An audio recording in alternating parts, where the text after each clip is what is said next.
Buenas noches, nosotros somos el equipo de Kaizen, compuesto por los integrantes Ernesto Daniel, Fernanda Maite y su servidor Isaí.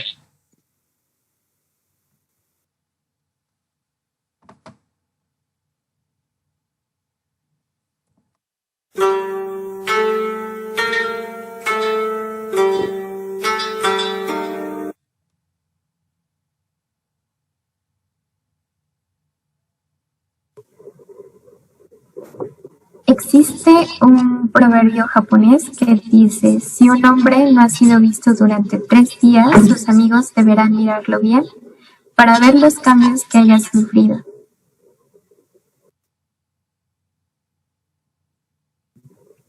El término Kaizen es un término japonés que está compuesto por 2 kanjis. El primero Kai, que significa cambio, y el segundo Zen, que significa bueno. Una frase que resume el Kaizen es: hoy mejor que ayer, mañana mejor que hoy. Pero seguramente se estarán preguntando qué es el Kaizen. El Kaizen es una filosofía y metodología organizacional de mejora continua.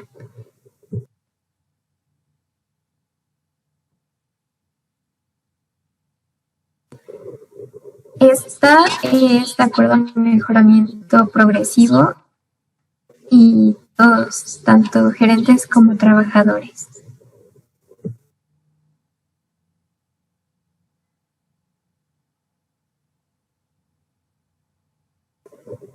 En la industria se toma en cuenta como una estructura formal sistematizada establecida dentro de una organización.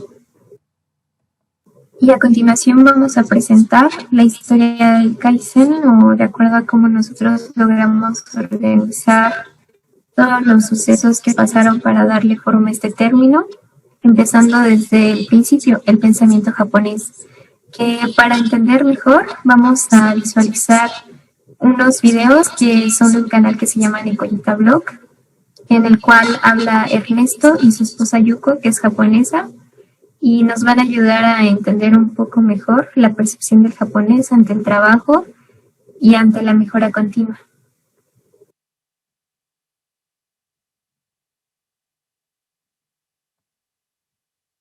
Después de la Segunda Guerra Mundial, la economía japonesa estaba muy mal y los japoneses se esforzaban mucho para ayudar al país. Por eso la economía subió y los trabajadores ganaban mucho dinero. En ese momento la gente pensaba que si tiene trabajo, ya es felicidad, puede vivir bien. Eso tenía en la cabeza, pero los jóvenes de ahora no piensan así. Pero normalmente la gente pensaba que la empresa es como una parte de tu familia. Casi siempre si te contratan es para siempre. Aunque ya no tanto, ¿no? Ahora ya no tanto. La gente ahora cambia más de trabajo. Pero las empresas japonesas pocas veces despiden a los trabajadores. Entonces, a cambio, los trabajadores tienen compromiso con la empresa. Para muchos trabajadores japoneses, tener trabajo era como símbolo de estatus social. Era una manera de expresarse y ubicarse dentro de la sociedad. En plan, este soy yo, trabajo para la empresa tal, en el departamento tal, en el puesto tal, y estoy aquí para contribuir a nuestro crecimiento. Esto suena...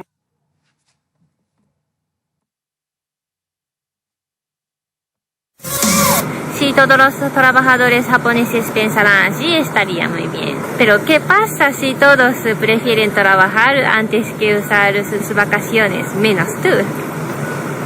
Si tú sí quieres utilizar todas las vacaciones, tiene mucha presión. Sientes presión de que los demás piensan mal de ti. Depende de la gente, pero sí algunos seguro que van a pensar mal de ti. Por abandonarlos, ¿no? A él no le importamos nosotros.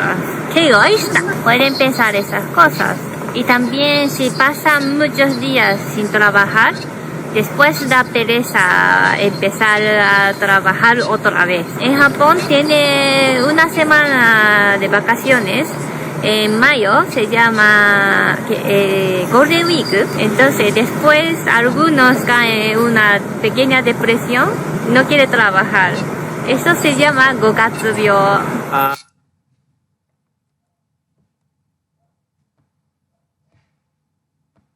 También me gustaría decir otro motivo más, y es el miedo al fracaso. Ya no solo el miedo al fracaso laboral, sino también el miedo al fracaso personal. Por ejemplo, si tú te ausentas de tu empresa durante demasiado tiempo y ese proyecto en el que está trabajando no sale bien, uno siente mucho remordimiento. Japón es un país en el que desde pequeños enseñan a tener un sentimiento de culpa y de responsabilidad. Además, ese fracaso que uno siente que es por su culpa, por haber estado fuera, es un fracaso que, digamos, afecta a todo el grupo. Al igual que también los reconocimientos y los éxitos son para todo el grupo, el fracaso pues pasa lo mismo.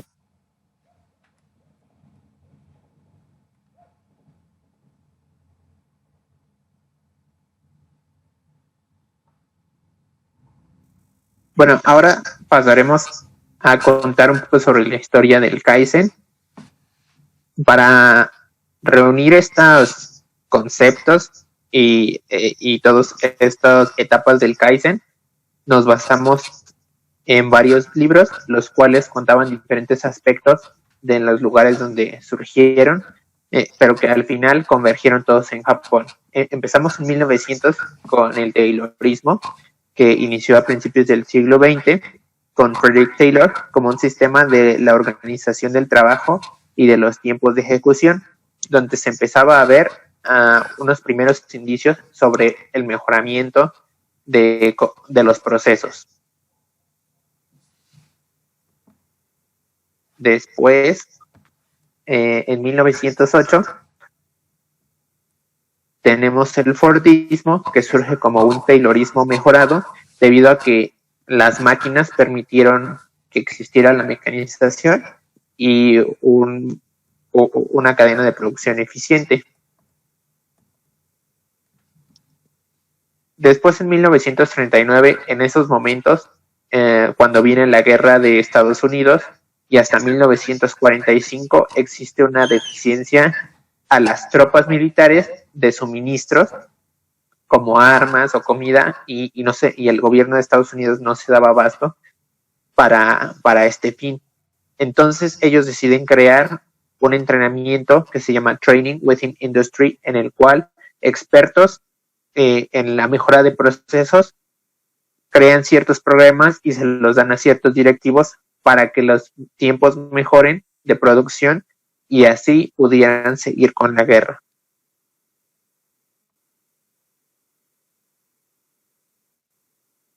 Casi simultáneamente, al final de la guerra, en Estados Unidos surge el toyotismo y el onismo, de mano de un ingeniero japonés llamado Taiichi Ohno, que es el que posteriormente, hasta 1960, introducirá el toyotismo en la empresa homónima, la cual ayuda a mejorar los procesos y, bueno, ayuda al desarrollo.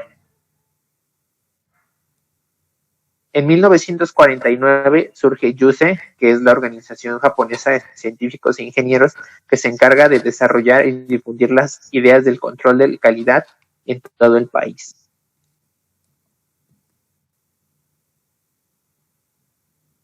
En 1950 y 1952, la JUSE invita a Deming y Juran, que en ese tiempo fueron los que se quedaron con las ideas de los entrenamientos que habían creado Estados Unidos para la guerra, pero que sin embargo Estados Unidos olvidó, pues ya no eran necesarias, debido a que los suministros pues ya estaban en producciones normales, ya no había una deficiencia, pero a los japoneses les atrae la idea de aplicar estos conocimientos sobre las mejoras de producciones continuas a sus sistemas de calidad.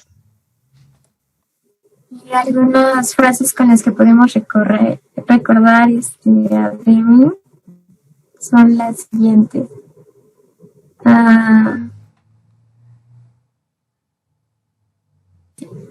Si usted no puede describir lo que está haciendo como un proceso, usted no sabe lo que está haciendo. Y de Deming también podremos recordar el círculo de calidad de Deming. Círculo de Deming, que ya lo vimos con anterioridad, y también por parte de Juran, sin un estándar no hay ninguna base lógica para formar una decisión o tomar una acción. Y también la calidad no se da por casualidad, debe ser planificada. El establecimiento de objetivos se ha basado tradicionalmente en el desempeño pasado. Esta práctica ha tendido a perpetuar los pecados del pasado. La convergencia de estas ideas para el año 1954 da como surgimiento el Kaizen, el cual pues es la mezcla de herramientas que tenían o ya habían creado los japoneses con la que exportaron los estadounidenses, y ellos se dieron cuenta de que a este conjunto de herramientas, en un segundo viaje que realizaron, ellos ya lo denominaban como administración Kaizen, que era la mejora continua y que era la clave del cambio, donde se reemplazaba la inspección tradicional de productos.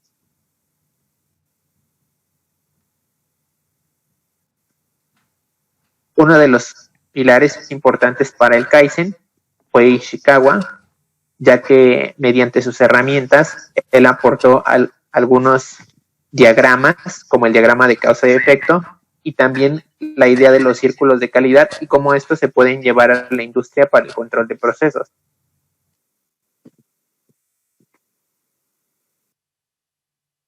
Tenemos de Ishikawa algunas frases o conocimientos que tenemos, como que el control de calidad empieza con la educación y termina con la educación. Hay que dar educación a todo el personal, desde el presidente hasta los operadores.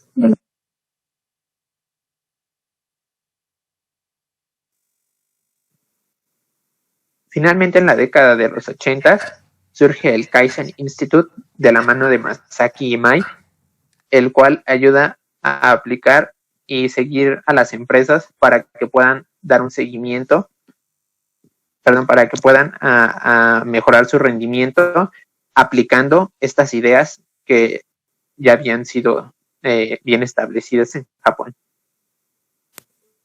Masaki Imai tiene una percepción muy clara acerca de los pequeños cambios y el grado de impacto que tienen, diciendo la metodología Kaizen nos enseña a no subestimar el impacto de lo simple. La suma de pequeños aportes construye una gran mejora.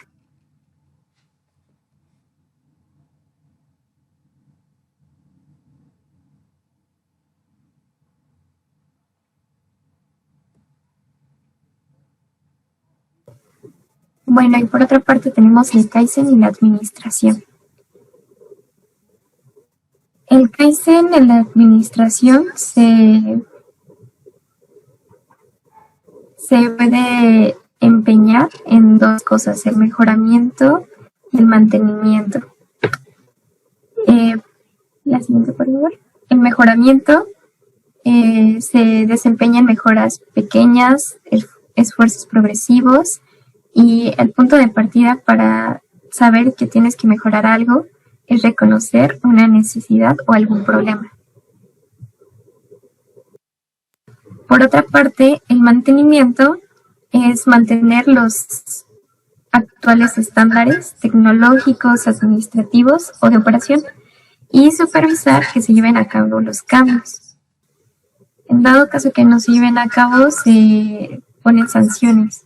Y este es un ejemplo de cómo se tiene la percepción japonesa de las funciones de un puesto, dado que aquí se ve que todos forman parte del Kaizen, que es la combinación del mejoramiento y el mantenimiento, teniendo en cuenta la alta administración, que se va a empeñar muchísimo más en el mejoramiento que un trabajador, pero al trabajador no se le deja excluido de esta fase. Y por otro lado, del mantenimiento tienen que estar muy encargados los trabajadores, pero tampoco puede evadirlo la alta administración. Siguiente, por favor. Y bueno, la calidad está asociada no solo con los productos y servicios, sino también con la forma en que la gente trabaja, la forma en que las máquinas son operadas y la forma en la que se tratan a los sistemas y los procedimientos. Este tiene que incluir todos los aspectos del comportamiento humano, porque ellos son los responsables de manejar la maquinaria que va a producir los productos finales. Bueno, y ahora unas herramientas que son necesarias para aplicar el Kaizen. La primera de ellas es el método de las 5 S, y que es una técnica de gestión japonesa basada en 5 principios simples: la clasificación, Seiri; la organización, Seiton; la limpieza, Seiso; la estandarización, Seiketsu; y seguir mejorando, Shitsuke.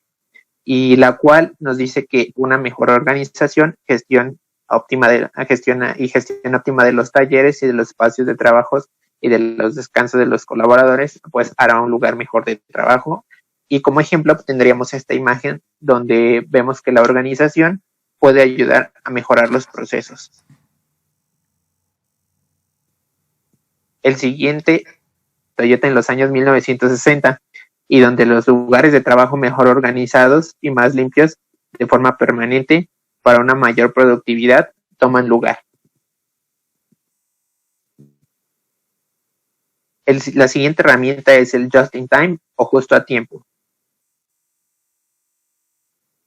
Este nos permite una mejor gestión de la producción, donde en la organización ninguna pieza necesaria en la fabricación se queda almacenada, tanto suministros como los productos finales, y todas estas llegan al lugar, al sitio, en el momento que deben ser usadas. Método de los 5 ceros. Este método es un concepto de gestión de la calidad que proviene del toyotismo. Calidad total es una cadena de producción. Dentro de los 5 ceros tenemos las 0 demora, 0 averías, 0 defectos, 0 existencia y 0 papel. El Kanban, el término de origen japonés que designa una etiqueta sobre un lote de piezas en una cadena de producción que vuelve a su punto de partida una vez que se utiliza el conjunto de piezas.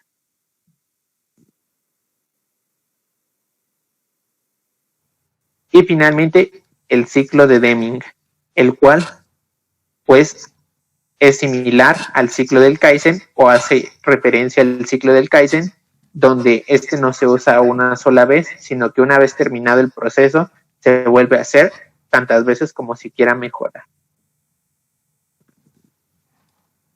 Bueno, y a continuación presentamos la sombra del Kaizen, o del Kaizen, que en términos generales resume todas las metodologías, las herramientas que hemos estado trabajando, tales como la orientación al cliente, control total de calidad, sistemas de sugerencia, automatización, y como los anteriores vistos, es el Kanban, justo a tiempo, 0 defectos, y otros como mejoramiento de productividad, desarrollo de un nuevo producto, mejoramiento de la calidad. Esto con el fin de visualizar cuáles son las herramientas que abarcan.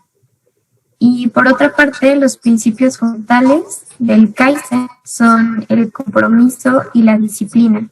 Si no hay compromiso y disciplina, el Kaizen no es posible tener resultados. Un ejemplo de esto va a ser la siguiente imagen, en el cual se pueden apreciar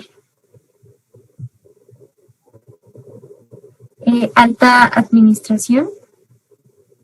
¿Me puedes dar el siguiente, por favor?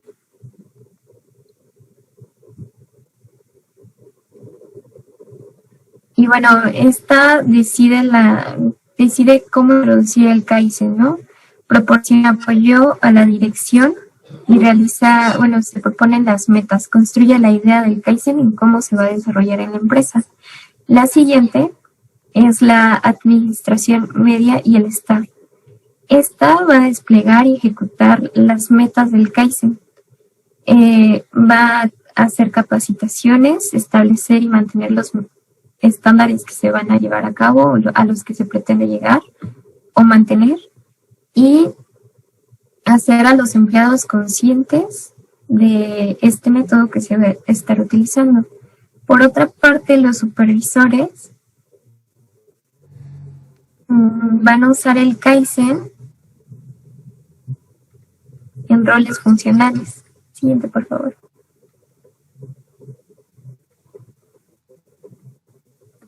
va a formular los planes de orientación para los trabajadores y va a hacer la comunicación desde la alta administración a los trabajadores y para que el Kaizen se lleve a cabo de forma exitosa. Siguiente.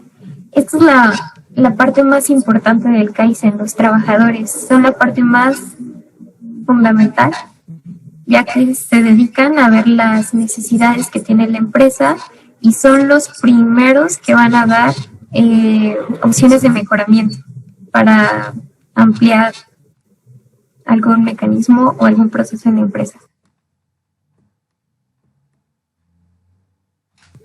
Ellos dan las sugerencias. Okay.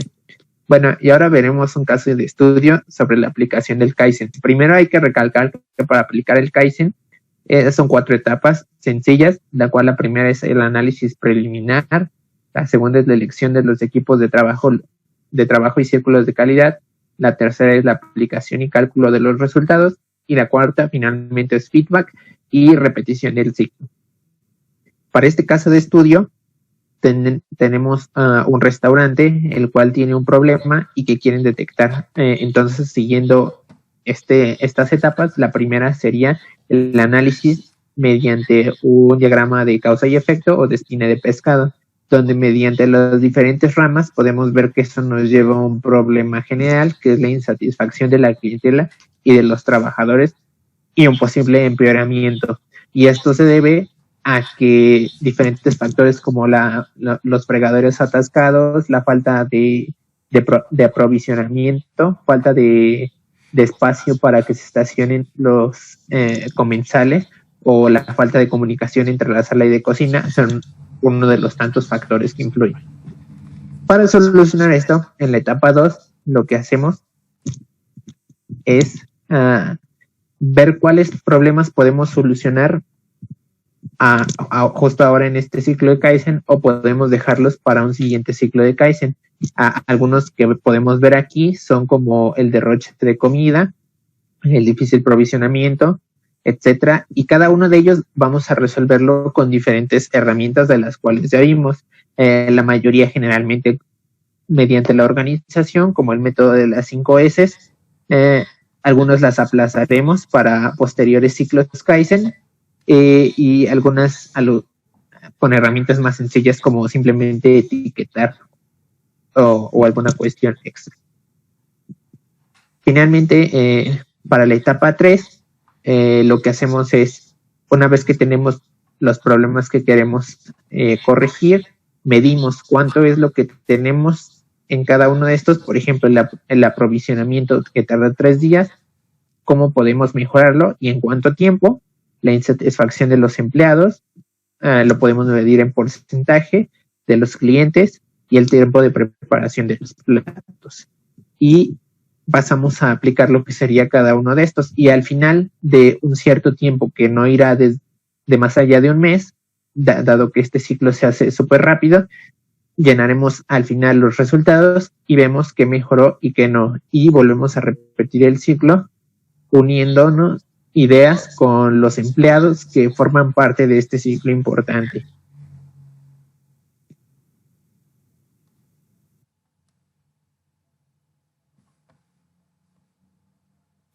Bueno, y a continuación veremos un video que muestra cómo es el Kaizen en una empresa japonesa.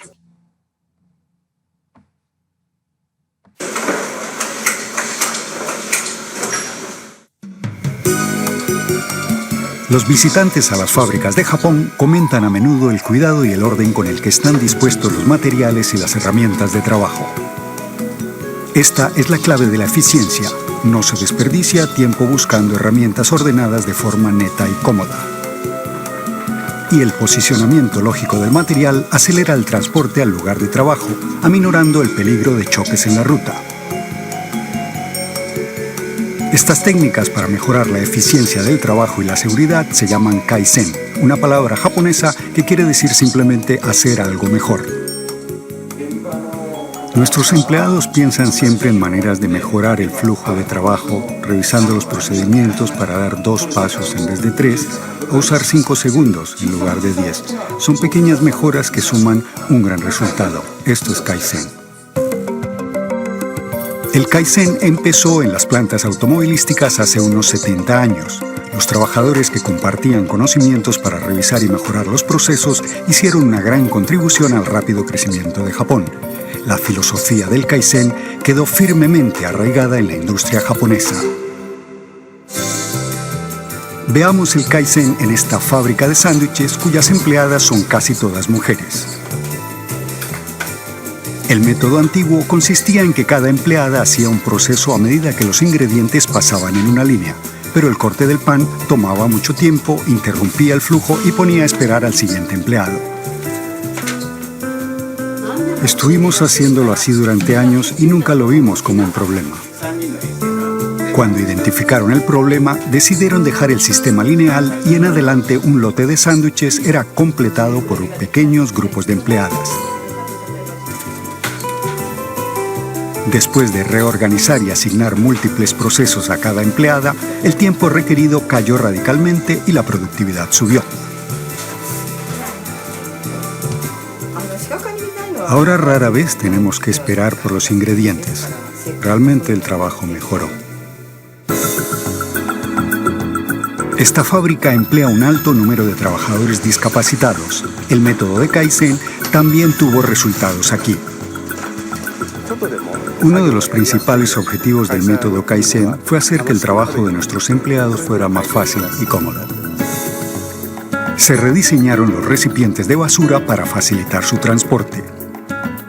Y varios dispositivos auxilian a personas con discapacidad visual en el manejo de equipos. Este empleado ideó unas cuerdas flexibles para estabilizar destornilladores colgantes. Esta mejora Kaizen reduce movimientos innecesarios y como los destornilladores son utilizados miles de veces al día, se ahorran unos 200 minutos de trabajo cada mes.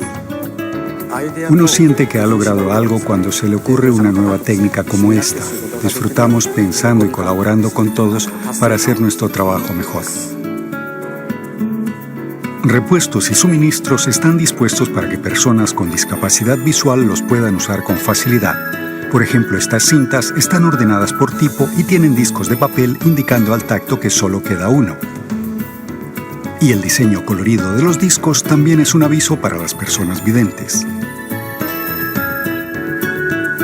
Los gatos mecánicos ajustan la altura de las mesas de trabajo a la de cada silla de ruedas. Esta idea fue tan buena que los gatos han sido adaptados a todas las mesas de trabajo.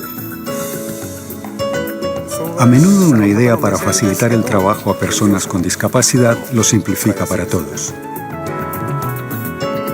mejorando la productividad, la calidad y las condiciones de trabajo, y todo sin necesidad de nuevos equipos. El método Kaizen de Japón está ganando adeptos en todo el mundo.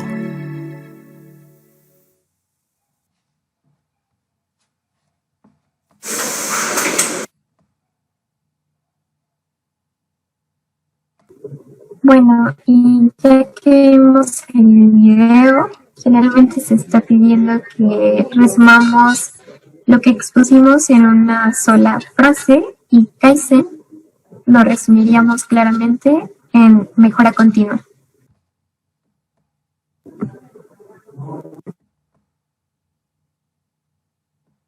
Finalmente, como referencia y recomendaciones de libros que tratan acerca del Kaizen, tenemos esos tres, el cual de izquierda a derecha, el primero es escrito por Masaki Imai, padre del Institute Kaizen, el cual tiene muchos conocimientos para aplicados a empresas.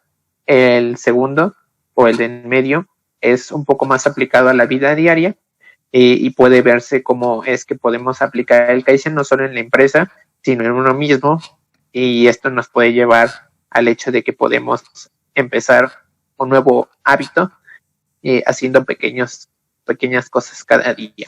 Y el tercero finalmente es un libro que reúne ambas partes, aunque un poco más aplicado en la industria y con datos más actualizados.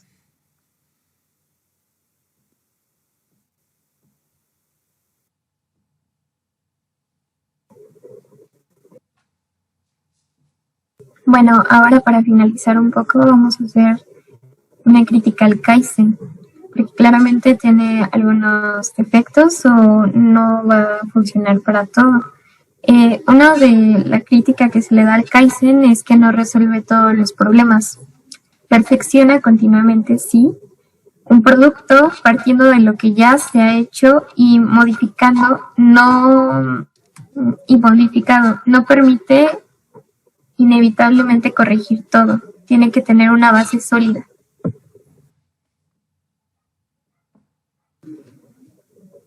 A veces también es necesario comenzar de cero y concebir de nuevo todo el proceso para poder trabajar sobre una base sólida, como anteriormente lo había dicho.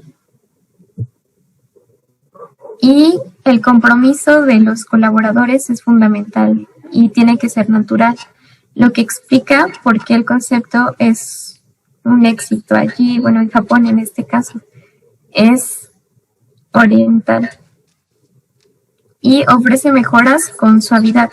Hay que desconfiar de los cambios demasiado suave.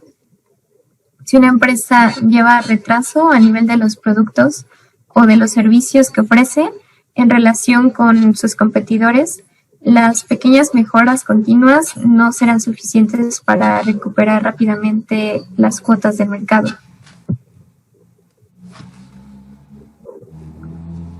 Y bueno, para finalizar, aquí están las fuentes que consultamos de los libros, páginas. Y eso sería todo. Bueno, y continuando justo con lo que decían de que a veces la mejora continua no es el mejor camino para llevar a cabo el mejoramiento en una empresa o para llegar a ser líderes, voy a exponer por parte de mi equipo el tema de reingeniería.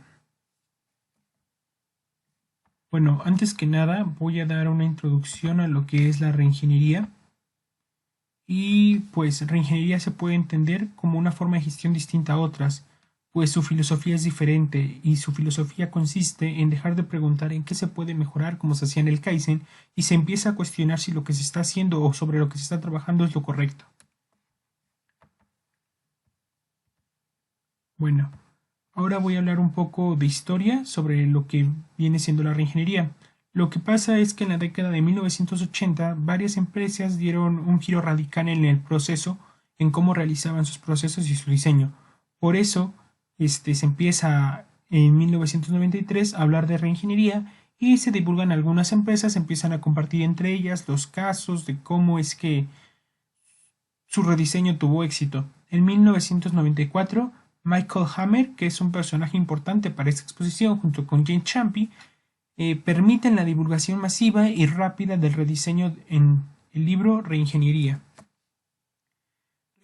Seguimos con 1995, se inician fuertes críticas hacia el modelo y se habla de sus limitaciones, además de que se dan a conocer sus fracasos, que fueron numerosos en este tiempo, pero en ese mismo año, en 1995, Steven Starton y Hammer publican un libro que se llama La Revolución de la Reingeniería, un manual de trabajo en contestación justamente a estas críticas.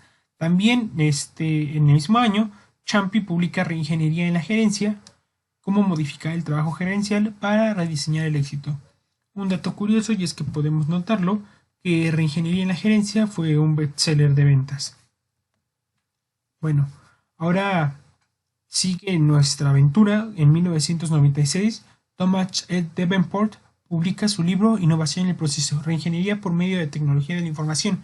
Esto es importante ya que en el tiempo de 1996, era raro que una empresa implementara las tecnologías de la información o las TICs y los recursos electrónicos y digitales para poder llevar a cabo sus procesos. Entonces, él saca una especie de manual en la que recapitula los tips, los datos y los programas que se pueden usar.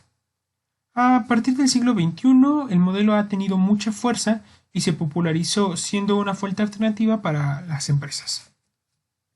Bueno, ahora vamos a ver algunas de las definiciones de reingeniería, algunas de las más importantes.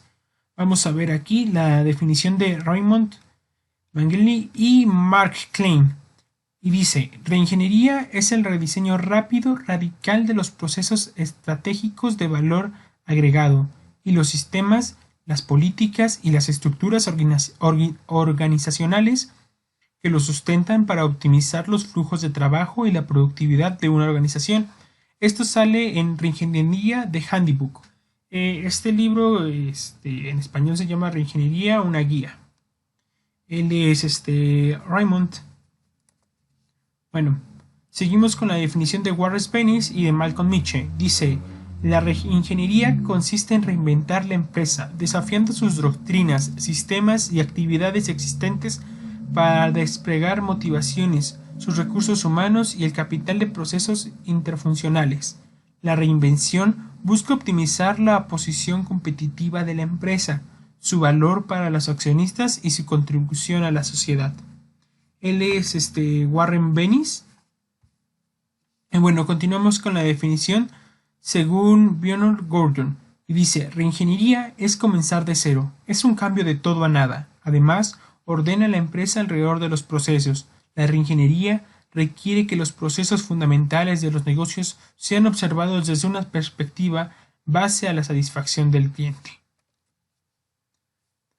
Seguimos con la definición de otras dos personas que son importantes para la historia de la reingeniería y son Pepper y Rowland, y dice: reingeniería es entonces la revisión de esos procesos a fin de hacerlos mucho más efectivos, es hacer más con menos recursos. Y últimamente vamos a tener la definición sobre la que vamos a trabajar en esta exposición, que también es la definición históricamente más aceptada, y es la definición de Hammer y de Jane Champy en su libro Reingeniería, donde se habla por primera vez y se define por primera vez el término. Y dice: reingeniería es la revisión fundamental y diseño radical de procesos para alcanzar mejoras espectaculares en medidas críticas y de rendimiento, tales como costes de calidad, servicio y rapidez. Ahora, ¿cuándo se recomienda usar reingeniería? Bueno, hay tres casos principales en los que se recomienda usar la reingeniería. Una, si los procesos perdieron capacidad de generar valor, es decir, si nuestros procesos ya no nos reditúan una ganancia. Dos, si tienen capacidad pero se percibe una amenaza en el futuro, es decir, si cuando hacemos el análisis de nuestros procesos vemos que aún recibimos una ganancia, pero que pronto podríamos dejar de hacerlo.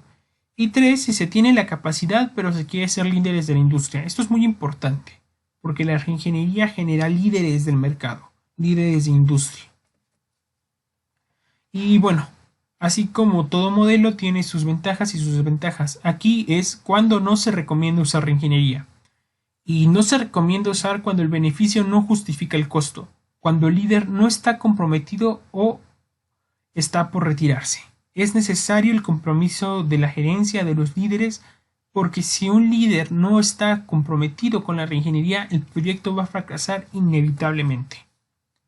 Bueno, pero ¿cuáles son los objetivos de reingeniería? La reingeniería tiene objetivos muchos y depende también de cada empresa y de cada proyecto de reingeniería que se tenga los objetivos, pero a modo de reseña aquí hay algunos, y es dar oportunidad a los miembros de la organización para que juntos mejoren la posición de la empresa, promover el trabajo sincero y en equipo, alcanzar el liderazgo en todas las personas de la organización, es decir, todos los empleados desde la alta gerencia hasta los trabajadores deben tener capacidad de liderazgo, fomentar el rediseño de todos los puestos de trabajo, logrando personal multifuncional, es decir, que todos puedan suplantar o que varios puedan suplantar a varios.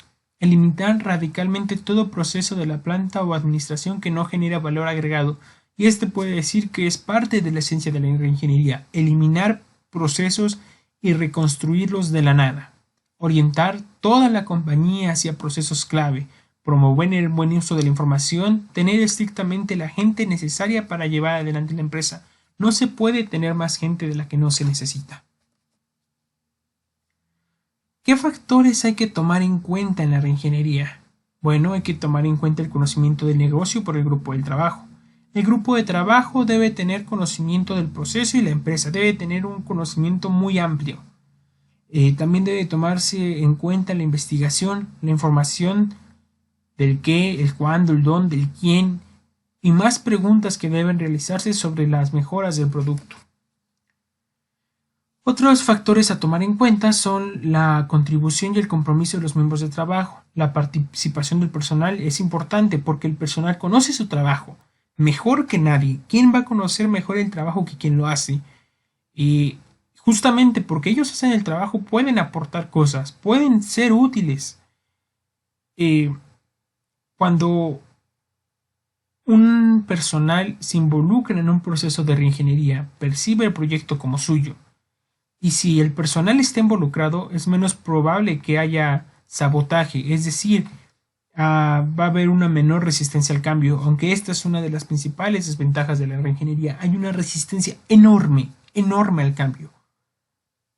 Bueno, ¿qué más? El personal que participa y convence aporta compromisos hacia su proyecto, básicamente. Otro punto importantísimo que ya habíamos tocado es el liderazgo de las responsabilidades del cambio. La reingeniería, como toda actividad empresarial, requiere un coordinador, responsable o líder que conduzca los esfuerzos del grupo y sus actividades. También es importante saber en qué forma se producen o cuál es el proceso de producción de nuestra empresa. ¿Por qué? Porque algunas de ellas llevan menos planificación que otras y otras pueden complicar el proyecto de reingeniería. Hay que tomar también factores internos de la institución, es decir, el nivel de éxito de la reingeniería no solo depende de los procesos, también es importante considerar los demás factores dentro de la empresa como la estructura. Hay que tomar también factores que van más allá de nuestra empresa, es decir, factores externos como política, financieros, sociológicos, regionales, autoridades, legislativos, económicos, etc. Y como la reingeniería es un proceso complicado, se tiene que tomar en cuenta la consultoría. Es importante que se haga bajo un personal experto, ya sea que éste pertenezca a la empresa o se contrate asesoramiento externo, que es generalmente como se lleva a cabo la reingeniería. Bueno, ¿quiénes van a jugar los roles principales en la reingeniería? Y es que Ciampi describe a estos como los actores. Se necesita un líder que generalmente va a ser un ejecutivo importante de la empresa, el dueño del proceso, es decir, el gerente que está a cargo del proceso al cual se le va a aplicar la reingeniería, el equipo de reingeniería que diagnostica, supervisa, y el comité directivo que formula políticas, es decir, los accionistas, los ejecutivos importantes. Y como en todo, se necesita, ya como en el control total estadístico del proceso, se necesita un SAR de reingeniería, alguien que dirija las técnicas e instrumentos. Lo podemos ver justamente en este diagrama. El SAR debe de ser un experto en reingeniería. Pasos propuestos para hacer reingeniería por Hammer y Ciampi. Hammer y Ciampi nos dan una serie de pasos de qué es lo que hay que hacer cuando nosotros queremos emprender un proceso de reingeniería. Y ellos hablan de identificar los procesos candidatos. Hay que identificar los principales procesos, determinar los límites de cada proceso, es decir, dónde empieza y dónde termina. Evaluar la importancia estratégica de cada proceso. Seleccionar los procesos es el siguiente paso. Hay que difundir y fragmentar.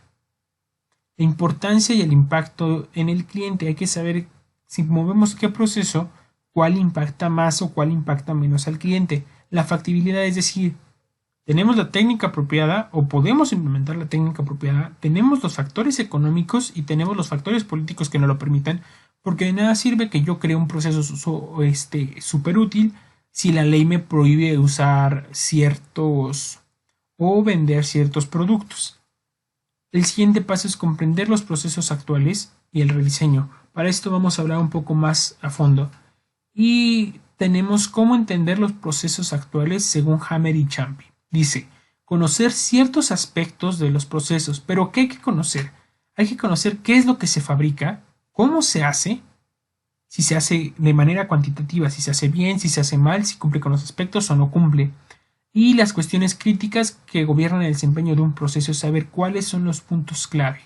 Hay que disponer de una alta visión del proceso. Hay que entender el qué, el por qué, y esto va más allá de saber cómo se hacen las cosas. Es ir al fondo del proceso productivo de la industria. tomar en cuenta a los clientes. Y es que hay que considerar sus problemas y hay que considerar los aspectos que los clientes quieren para poder rediseñar y poder entender el proceso. Hay que comprender los errores. ¿Dónde están los errores de los productos y de los procesos que yo estoy haciendo? Hay que analizarlo y eso se tiene que hacer a detalle y eso tiene que ir mucho más allá de la comprensión, tiene que ir al entendimiento. Referenciar. La reingeniería puede apoyarse de otras cosas, como puede ser el benchmarking, o se puede limitar y ampliar la visión con estas herramientas que llegue a utilizar. Los métodos principales para el rediseño son dos, también son propuestos por Perpan y Rowland. El rediseño sistemático, es decir, trabaja a partir de procesos existentes, revisándolos y creando nuevos procesos para lograr los objetivos planteados. ¿Y qué características tiene? Es que puede o no usar el referenciamiento, que es el benchmarking, y se usa en proyectos a corto plazo. Los proyectos a corto plazo de reingeniería hablamos de proyectos de mínimo 6 meses. Por eso cuando se habla de un proyecto a corto plazo no se habla de un proyecto de 2-3 semanas, se habla de un proyecto tardado.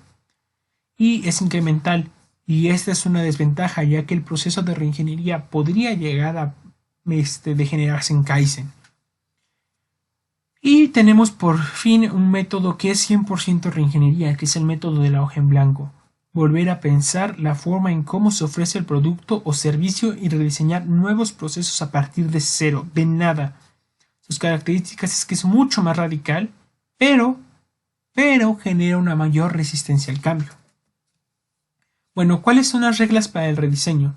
La regla es la regla ESIA, que dice elimine. ¿Pero qué hay que eliminar? Hay que eliminar sobreproducción, eliminar tiempos de espera, transporte innecesario, procesos, inventarios, defectos y fallas, duplicación e inspecciones. Hay que simplificar formas, procedimientos, comunicación, tecnología, áreas con problemas, flujos, procesos. Hay que integrar puestos de trabajo, equipos, clientes y proveedores, y hay que automatizar lo sucio, lo difícil, lo peligroso y lo aburrido. Esa es la regla ESIA. Elimine, simplifique, integre y automatice. Ahora, ¿cómo utilizar el método de la hoja en blanco? Bueno, para utilizar el método de la hoja en blanco hay que responder ciertas preguntas, las cuales son las siguientes. ¿Cuáles son las necesidades que queremos satisfacer y para quién? ¿Por qué se adapta? ¿Contribuye a la estrategia de la organización? ¿Dónde es el mejor lugar para presentar el servicio? ¿Cuál es el mejor momento para hacerlo? ¿Cómo lo hacemos? ¿Qué procesos, con qué tecnología y con quiénes? ¿Cómo definirá un competidor? ¿Cómo vería al proceso ideal y la organización ideal, es decir, sin contratiempos? Y las siguientes etapas que hay que seguir es entender los procesos existentes, verificar las especificaciones, diseñar el proceso nuevo y rectificar los posibles errores que haya habido en la etapa de diseño, la etapa de entendimiento y la etapa de verificación. Bueno, vamos a tener algunos modelos de reingeniería. Ya hemos tocado algunos puntos sobre esto. El primero que vamos a ver va a ser el modelo de reingeniería rápida.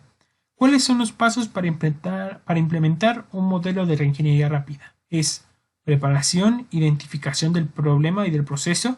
Visión es entender el proceso. Diseño técnico, diseño social y transformación. Esto va enfocado a realizar reingeniería en el menor tiempo posible, como habíamos mencionado, 6 meses. Es un buen modelo, aunque requiere que los líderes de la empresa se involucren totalmente. Si en este compromiso se lleva al fracaso justamente por el poco tiempo, y es que es muy poco tiempo para explicar el cambio, y hay una gran resistencia por esto mismo.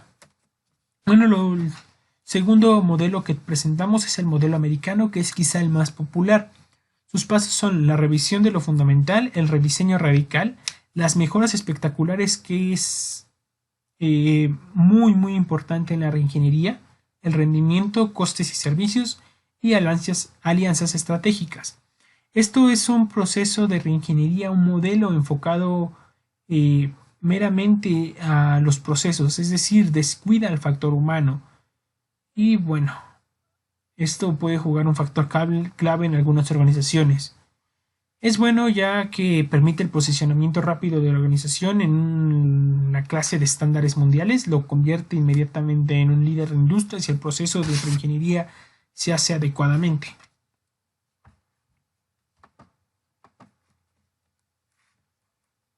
Bueno, en contraparte al modelo estadounidense tenemos el modelo inglés. Sus pasos son el descubrimiento, que es planear lo estratégico del dominio, rediseñar y realizar. Este es un modelo que está enfocado meramente al factor humano, es decir, descuida un poco el proceso y esa puede ser una de sus desventajas, pero puede emplearse bien en organizaciones y en lugares donde el factor humano sea lo principal. Y es que este trata de la implementación, ese es uno de las principales diferencias con el modelo americano. Bueno, el modelo japonés, hay algo curioso con el modelo japonés, y es que en Japón no se conoce modelo de reingeniería japonés, no existe para los japoneses. Sin embargo, en el resto del mundo le llamamos y le llaman en América, en Estados Unidos, se le llama el modelo japonés de reingeniería, ya que los japoneses no están muy de acuerdo o no aceptan de primer plano el factor que involucra la reingeniería, no va muy de acuerdo a su cultura. Los pasos para implementar el modelo japonés son la identificación de las oportunidades del mercado, desarrollo de estrategias de penetración, estrategias para la apropiación del mercado y conversión del mercado. La gran aporte o el gran aporte del modelo de reingeniería japonés es el hecho de extraer y conquistar un mercado, penetrar tanto y hacer que ese mercado sea solamente suyo, hacer de un mercado totalmente su negocio. Bueno, vamos a ver el ciclo de la reingeniería que está expresado en este diagrama. El ciclo de la reingeniería empieza con el deseo de atraer más clientes, luego con la capacidad de acceder a nuevos mercados, la demanda del cliente, la rentabilidad más sostenida, los propietarios satisfechos, mayor seguridad del puesto de trabajo, mayor disposición para impulsar el cambio revolucionario y mayor capacidad para producir lo que los clientes desean. Por lo tanto, se empiezan a atraer más clientes y el ciclo vuelve a empezar. Bueno, ahora vamos a hablar de cosas tristes, vamos a hablar de los casos de fallos en la reingeniería y uno es tratar de corregir un proceso en vez de cambiarlo. Se ha hablado de que la reingeniería es diferente al Kaizen. El Kaizen trata de corregir un proceso, la reingeniería lo cambia, lo innova, lo desecha lo que ya está y lo construye de cero. No concentrar el esfuerzo en los procesos, es decir, tratar de o pensar que la reingeniería se puede llevar a cabo en las oficinas o se puede llevar a cabo en un modelo institucional meramente sin tocar los procesos. Desestimar las opiniones de los empleados, y es que, como ya dijimos, los empleados saben lo que están haciendo y saben lo que quieren hacer, saben cómo quieren trabajar. A aceptar resultados de poca importancia. Si tú tienes un proceso de reingeniería exitoso, pero no te convertiste en uno de los líderes de mercado, no diste un salto increíble en tus ganancias, en tu mejoramiento de seguridad, de calidad, entonces tú no estás haciendo reingeniería, estás haciendo cualquier otra cosa, pero no reingeniería. Para que se llame reingeniería tiene que tener resultados espectaculares. También abandonar el esfuerzo antes de tiempo, y es que ya lo hemos dicho, el proceso más corto de reingeniería lleva 6 meses y los más largos pueden llevar de 2 a 3 años más o menos. Tolerar la cultura y las actitudes existentes que opongan a la reingeniería, es difícil la asistencia al cambio, impulsar la reingeniería de abajo hacia arriba. Es decir, pensar que los trabajadores van a aceptar la reingeniería y la van a impulsar y van a motivar a los gerentes, esto no es posible. La alta gerencia tiene que estar comprometida para estimular e impulsar los procesos de reingeniería, el proyecto de reingeniería dentro de todos los empleados.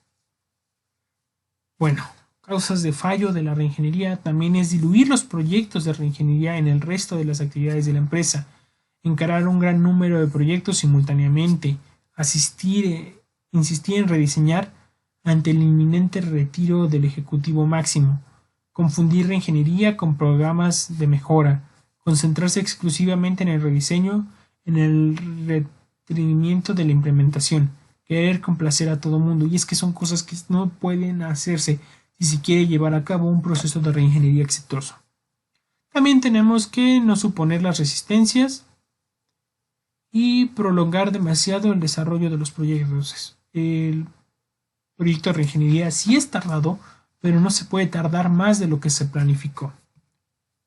Bueno, ahora vamos a hablar un poco de la reingeniería en el contexto mundial.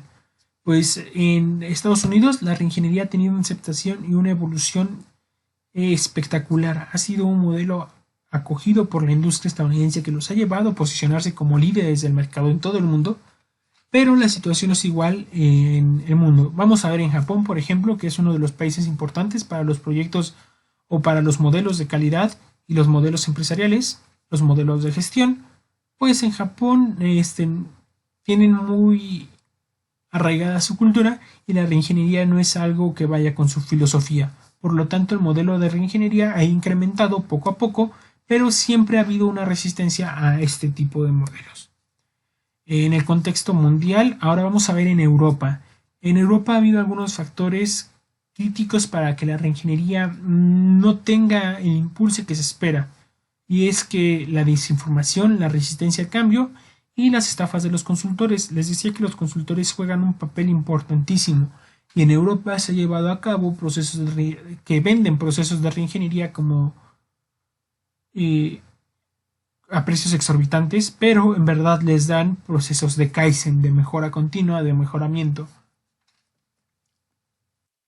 Ahora, ¿cuál es el contexto en cuanto a Latinoamérica? Pues es un proceso poco empleado en Latinoamérica, pero sin embargo es una alternativa que podría ayudar al desarrollo y a posicionarse en un buen lugar dentro de la competencia sin tener que pasar por los años de historia de mejoramiento que han tenido los países como Estados Unidos, los europeos o los japoneses, y podrían entrar rápidamente, en estándares mundial. Ahora, Kaizen y reingeniería. La exposición de nuestro equipo abarcó estos dos temas y cómo pueden complementarse uno con el otro. Se habla mucho de que Kaizen y reingeniería son filosofías opuestas, pero no es del todo así, ya que ambas buscan el mejoramiento por métodos diferentes, pero son los fines de ambas. Y generalmente cuando se termina un proceso de reingeniería, como en la vida de todo proceso, de toda mejora, llega un momento en que empieza a decaer y sería muy caro estar haciendo reingeniería tras reingeniería. Entonces se plantea que cuando se termina un proceso de reingeniería, se puede empezar con una metodología Kaizen. Y la metodología Kaizen va a ayudar a que poco a poco sigamos avanzando en la brecha para posicionarnos entre los mejores en lo que planteamos el nuevo proyecto de reingeniería y así seguir escalando para ser líderes de mercado. Bueno, por último tenemos las referencias que se ocuparon para esta bibliografía. Les recomiendo que las consulten si quieren saber más de los temas de reingeniería. Y bueno, esto sería todo por nuestra parte. Muchas gracias por su atención, muchas gracias. Y bueno,